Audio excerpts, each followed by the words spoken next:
Rolando, le saluda Rubén Atahuichi. ¿Cómo está? Rubén, buen día y un gusto estar en La Razón Radio, La Razón TV, a disposición. A ver, director, este 25 de julio se van a cumplir los plazos para que las víctimas de las dictaduras de 1964 a 1982 puedan registrarse, ¿no?, en la oficina correspondiente para un eventual resarcimiento. Este hecho había comenzado el 9 de mayo, ¿no?, cuando el Ministerio de la Presidencia empezó a pagar el resarcimiento a las víctimas. Si nos puede contar de qué se trata esto para entrar en materia, director. Así es, en realidad, Rubén, entre el año 2008 hasta el 2012, el entonces presidente Evo Morales realizó a través de una comisión especial que estaba conformada entre el Ministerio de Justicia, el Ministerio de la Presidencia y el Ministerio de Salud, se realiza una revisión y se elabora una lista definitiva de beneficiarios de víctimas de las dictaduras entre 1964 y 1982, el año que recupera la democracia, ¿no? Y se establece una lista definitiva de 1,447 beneficiarios, entre hombres y mujeres, que fueron las personas que han sido víctimas de violencia política en este periodo del 64 al 82. Ese año, el año 2012, se empieza a pagar el 20% de un monto destinado a lo que se ha denominado el resarcimiento excepcional, ¿no?, como una suerte de homenaje a las víctimas de violencia política. Ese mismo año se deja abierta la posibilidad de pagar del otro 80%, y el año pasado, el 25 de julio del año pasado, el presidente Luis Arce promulga la ley 1446, que establece básicamente el pago del 80% de este resarcimiento, de este pago de resarcimiento excepcional a las víctimas de la dictadura. Y desde mayo de este año hemos estado pagando más o menos a 600 personas, a 600 beneficiarios, un poco más de 25 millones de bolivianos. Hasta final de año tenemos proyectado pagar otros 30 millones y la gestión 2024 terminar el 100% del pago al 100% de las víctimas de esta lista definitiva. Tenemos una fecha límite, Rubén, y esa es nuestra preocupación. El 25 de julio, como establece la ley 1446, se fija como plazo perentorio máximo para que las víctimas hagan sus solicitudes del pago del 20%. Existe 123 víctimas, beneficiarios directos o indirectos, que no han hecho sus solicitudes de pago de este 20% que está vigente desde el año 2012 y que fenece este 25 de julio. Esa es nuestra preocupación. Existe, reitero, 123 beneficiarios directos que no hicieron sus solicitudes de pago y esperemos que lo hagan, ¿no?, hasta este 25 de julio.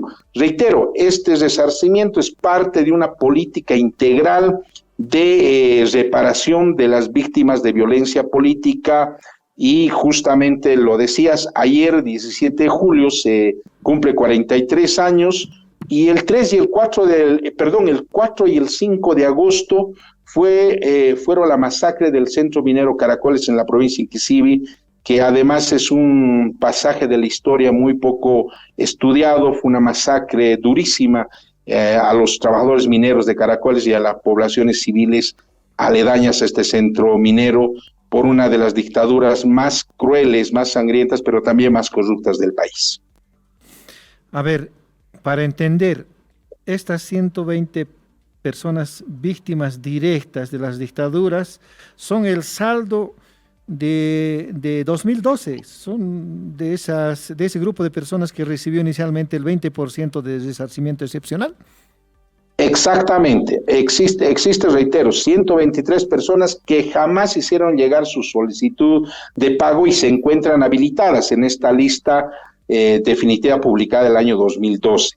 El plazo perentorio es este 25 de julio, el día martes concluye el plazo y esperamos que hagan llegar sus notas de solicitud de pago de este 20%, porque si no hacen llegar hasta el 25 de julio van a perder el 20% que les corresponde, ¿no?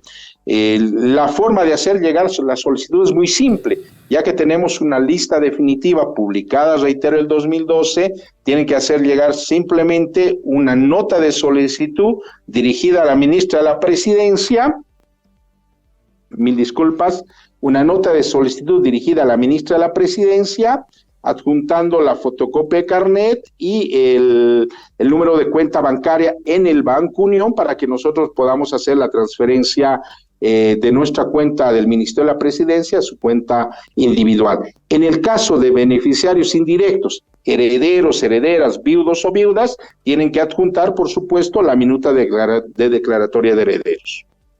Ahora, ¿por qué se cree que estas 123 personas no se han registrado hasta ahora? ¿No será que están fallecidas o no tienen interés?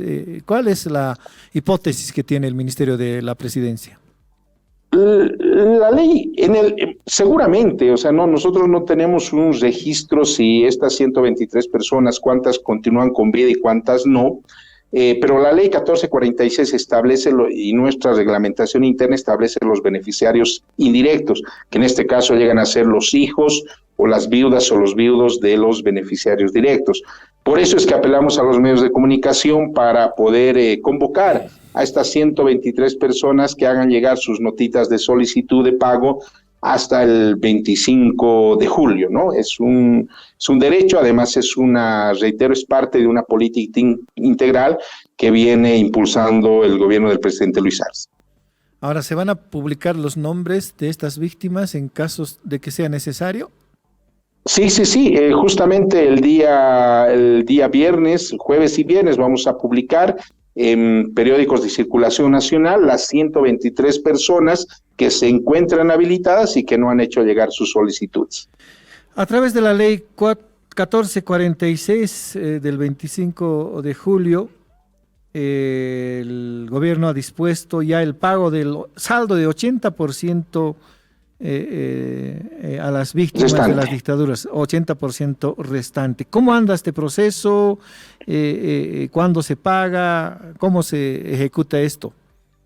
Esto, Rubén, ya hemos empezado a pagar desde mayo de este año. Hemos llegado a pagar a más de 600 beneficiarios directos e indirectos, con un monto total de un poquito más de 25 millones de bolivianos.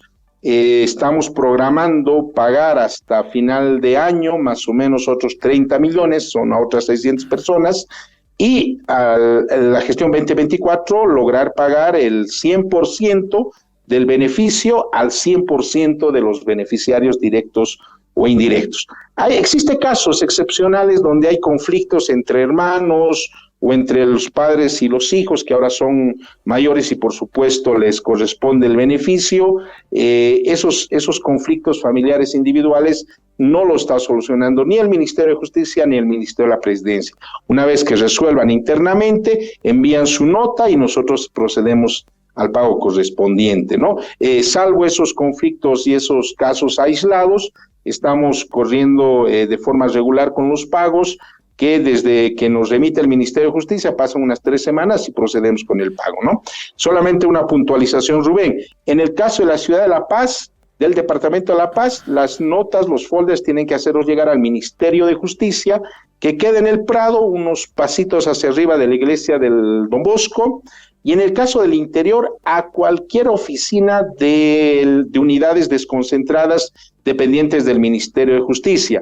En el caso de Pando, por ejemplo, las oficinas de la Defensoría del Pueblo nos han estado ayudando para recolectar y luego remitir al Ministerio de Justicia. ¿Esto en relación al 80% o en relación también al 20% de las 123? Ambos, al 20% y al 80%. Ahora nos dice usted que la lista definitiva ha sido señalada en 1.447 personas. No hay más, no se sube más. ¿Y cuándo termina este proceso, director? ¿En 2024? La ley no nos es para el pago del 80%, Rubén, la ley no establece una fecha límite, pero nosotros esperamos que hasta el 2024 podamos cubrir el 100% del pago. Ahora, existe una ley como parte de esta política integral de reparación y de justicia a las víctimas de violencia política. Existe una ley que va a incorporar a las personas que no habrían sido incorporadas por una u otra razón y que les corresponde estar en esta lista de beneficiarios.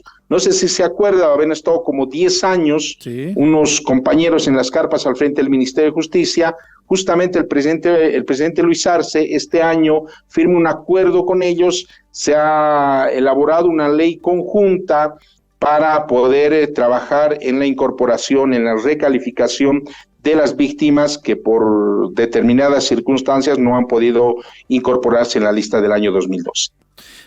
A ver, esto ya es pregunta adicional. ¿Por qué no habían estado cobrando estas personas el resarcimiento? ¿Por qué se los estaba excluyendo? ¿Y cuál era el motivo de no haberse resuelto en 10 años este problema?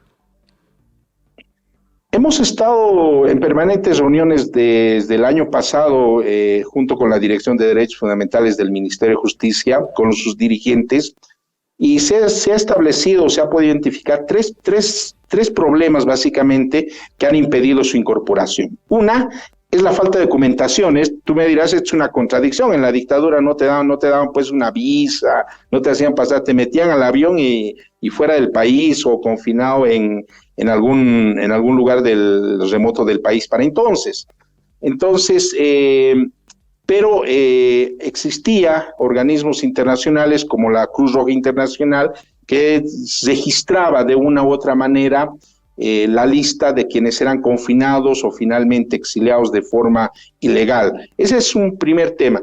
El otro tema era que como parte de esta calificación que se realizó entre el año 2008 y 2012, se tenía que presentar ciertos testigos, es decir, el compañero de trabajo que ha estado contigo en preso, confinado, o la compañera que ha estado, la compañera enfermera que en algún momento ha hecho, o una publicación de periódico, etcétera, etcétera, y eso es lo que no se ha logrado concretar. Y el tercero es que definitivamente muchos compañeros y compañeras que han sido víctimas han pensado que la calificación era directa, han presumido, han considerado que ya el gobierno, el Estado tenía una lista de las víctimas de las dictaduras, lo cual no era verdad.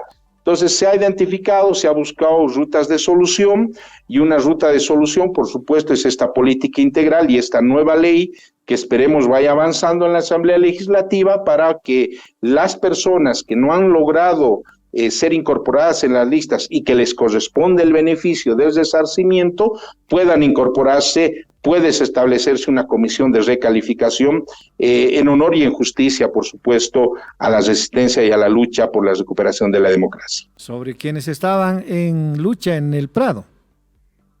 Sí, claro, con ellos y con otras personas más que han hecho llegar sus notas. Claro que sí. Ahora, nos llama la atención que en tanto tiempo no se haya resuelto este problema, ni el gobierno haya podido, ni el Estado hayan podido atender estas demandas. Nos tenían a los paceños con 10 años de protestas ahí con carpas instaladas, incluso se han convertido en centros de remembranza, de memoria de las dictaduras en el país. Mucho tiempo ha pasado. ¿Por qué el Estado no ha podido atender también, más allá de los 3 elementos que nos menciona Rolando? Esa, Rubén, es una pregunta que tendrían que trasladarla a exministros de justicia. En la gestión del ministro Iván Lima y la ministra María Elena Prada lo hemos resuelto en un año. En un año el mismo presidente Luis Arce ha firmado un acuerdo con los que estaban en vigilia en estas carpas, reitero, en honor y a justicia por la lucha y por la resistencia para la recuperación de la democracia.